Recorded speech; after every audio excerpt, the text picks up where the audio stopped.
Halftime in New Orleans, and the Hornets lead the Wizards 54-51. And as Phil mentioned, and we talked about, a very, very close first half. Both teams had 21 rebounds. The Hornets committed 8 turnovers, the Wizards 6. Points in the paint were close. Wizards had 2 more. Second chance points were close. Fast break points were close. Yeah. It's a close game. And we mentioned the scoring. Juan Dixon leads the Wizards. He got the start tonight, his second consecutive start after starting last night in Houston. It's his 3rd overall start of the season, and Juan was 6 of 7 from the field. Had 3 rebounds, 3 assists, a steal, and 16 points to lead the team. Yeah, he and Kwame combined for almost half the Wizards' 51 points. They were at 10 for 12 from the field. And here the Hornets leaders, Baron Davis leading the way with 15 points. Jamal Mashburn right behind him, only missed 3 shots. He had 13 points. And Armstrong, another player in double-digit scoring. Again, Arenas 3 of 10 and Stackhouse 1 of 8 as you check the Eastern Conference standings. And New Orleans at 29 and 24, 5 games above 500, 9.5 back of Indiana. It was 10.5, but they went there last night and beat the Pacers by 14 points. At Conseco, which is quite a tall order. Yeah. Wizards have beaten the Pacers at MCI Center, and they'll have another chance to do it again Friday night.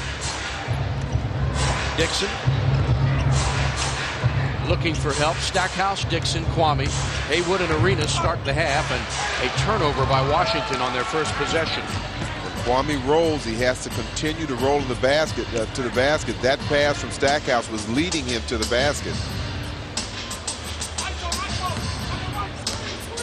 Davis spinning on Arenas, works inside and draws a foul. And Baron Davis will go to the line to shoot a pair. Even though I see Washington looking for traps and zoning at different times, one of the things that stood out in my mind about Eddie Jordan after the game last night was he was saying that, you know, in their practice Monday night that they worked on one-on-one defense, and he wanted to see his players get better equipped to go one-on-one, because throughout the course of a game you have to stay in front of your man. You have to play that one-on-one defense. Even if you're going to get help, you have to do it for a short period of time at least. And I've seen several cases tonight where they've not gone to the double team or the trap, and they've pretty much stayed in a defensive isolation. 5-point Hornet lead. They've led by as much as 8. Nice pass to Haywood, who's fouled from behind. And Brendan will shoot 2. It's on McGlure, and that's his 3rd personal. Good setup from Jerry Stackhouse there, drawing the 2 defenders as he drove down the middle. Little bounce pass. Watch him cross over now. McGlure has to step over. Bounce pass with the left hand. Brendan takes it in and draws the foul. And makes the first free throw. Haywood 2 of 3 from the line tonight. Makes them both. Nicely done. He's 3 for 4 and has 7 points with 3 rebounds. Steve Buckhantz, Phil Chenier, our Comcast Sportsnet crew. Second night of a back-to-back after losing last night in Houston by 26. Mashburn way outside. That's off the mark. Tipped away and taken by New Orleans. Davis penetrates. Nice pass inside. Shoveled back to Baron Davis.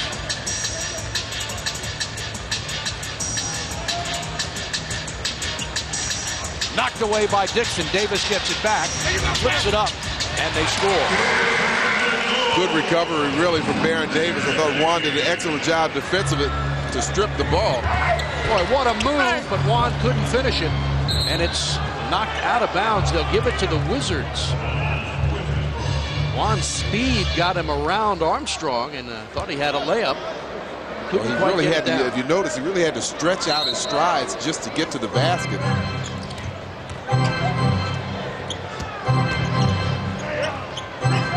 Arenas, nice fake, works it to Dixon for the open jumper, and he can't put it down.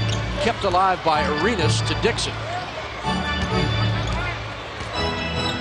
With a new 24, Stackhouse drives all the way and in.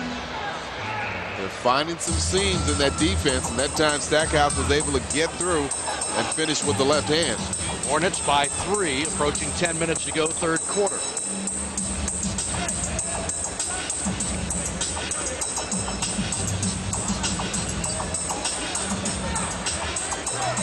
5 seconds to shoot. Mashburn pulls up and misses short. Stackhouse is there. Stolen by Armstrong. Great move to anticipate the dribble, and he lays it in. You know, if my memory serves me correctly, in the second half of the game that they played here about a month ago, similar situation, Armstrong came up with a big steal when you thought Washington had possession.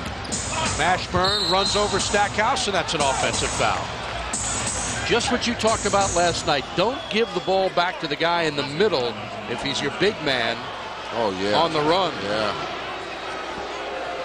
Mashburn, and he can handle the ball, but it's so tempting. You see that lane open, but you're still too far away, and it can close down quickly.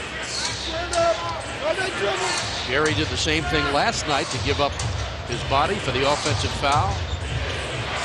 Kwame Brown now against P.J. Brown. No relation at Kwame, with a very good-looking jump shot. I think that's the third jump shot that we've seen from Kwame, and it certainly looked a lot more fluent tonight. It is looking, I should say. He's 5 of 6 from the field, has 10 points. With 3 rebounds, Armstrong leans one in, no good. Gets his own rebound.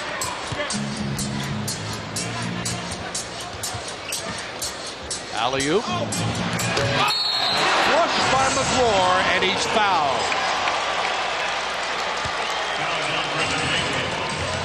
It's on Brendan Haywood, his second. Here's another look. We talked to a lot of people around this city. They said Jamal McGlure, since being named to the All-Star team, is playing with a lot more confidence. That's a confident move to the basket there. And at some point,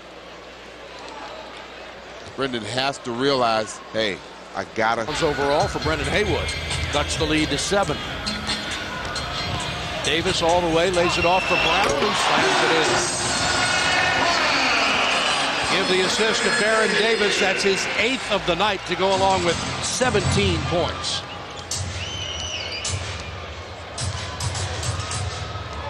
Saw it coming. And Armstrong with the anticipation. And he's held off and fouled by Brendan.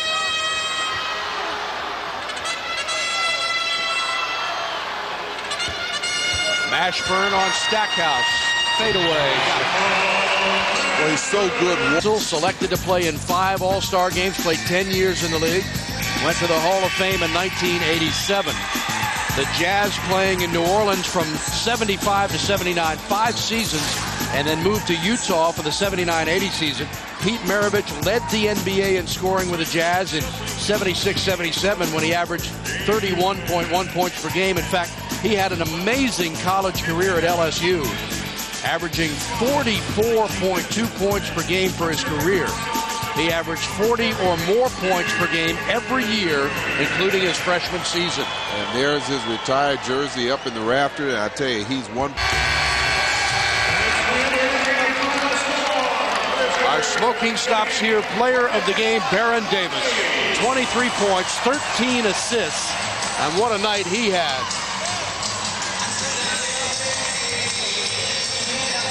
Our Subway play of the day, Steve Smith to himself. Score. Did he get a rebound for that too? I don't. That's a good question. So the Hornets score 120 points, and the Wizards' season high giving up to an opponent so far this year was 120 when they played at the Lakers. So that is matched here tonight.